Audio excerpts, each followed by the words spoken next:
Mga kahuan, panoorin ang video na ito upang alamin ang pinaka-latest na balita tungkol sa lagay ng panahon at bagyo. Update today.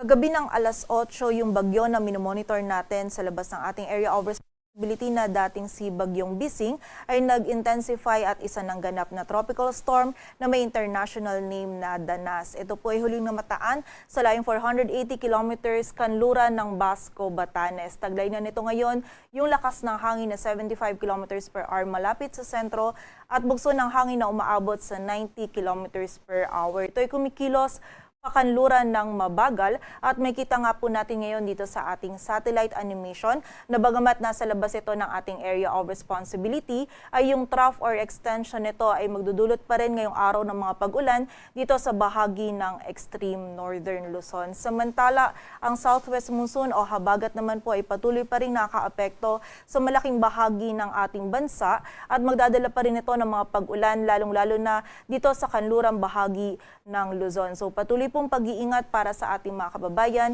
sa banta pa rin ng mga pagbaha at pagguho ng lupa. Samantala, bukod po dito kay Bagyong Bising ay wala na tayong minomonitor na iba pang bagyo or low pressure area na maaaring makaapekto dito sa ating bansa.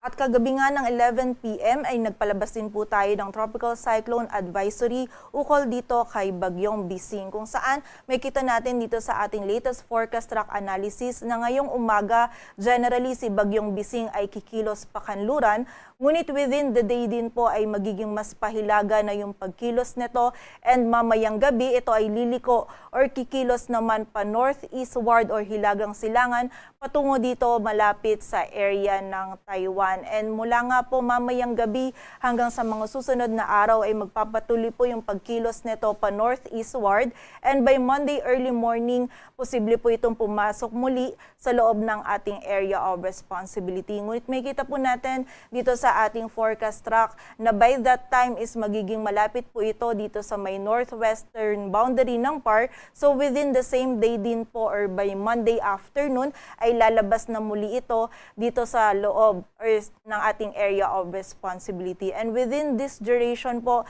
nakita natin na mababa na yung tsansa na magtaas tayo ng wind signal sa anumang bahagi ng ating bansa. Ngunit babantayan pa rin natin yung mga pag-ulan na may maaaring idulot nung trough or nung extension nito dito sa bahagi ng extreme northern Luzon. At para nga sa maging lagay ng panahon ngayong araw ng Sabado, magiging maulap pa rin po yung kalangitan at hanggang sa mga malakas na pag-ulan pa rin yung posible nating maranasan dito sa bahagi ng Batanes at Babuyan Islands. Dulot po ito ng trough ni Bagyong Bising. And sa area ng Batanes, posible pa rin tayo makaranas ng 50 to 100 millimeters of rainfall during the 24-hour duration. Kaya muli po, pag-iingat pa rin para sa ating mga kababayan dyan sa banta ng mga pagbaha at pagguho ng lupa. Samantala, dito naman sa area ng Metro Manila, maging sa Ilocos Region, Cordillera Administrative Region, sa nalalabing bahagi pa po ng Cagayan Valley, maging sa bahagi din ng Central Luzon, Calabarzon at Mimaropa, magiging maulap din po yung ating kalangitan at pagsapit ng hapon at gabi ay mas tumataas din po yung tsansa ng mga pag-ulan, pagkilat at pagkulog dulot naman ng southwest monsoon o habagat. Kaya kapag tayo ay lalabas, huwag pa rin po natin kalilimutan yung mga pananggalang natin dito sa mga pag-ulan na ito. Samantala, dito naman sa area ng Bicol Region, may tsansa din tayo ng mga biglaang pag-ulan, pagkilat at pagkulog dulot pa rin po ito ng habagat.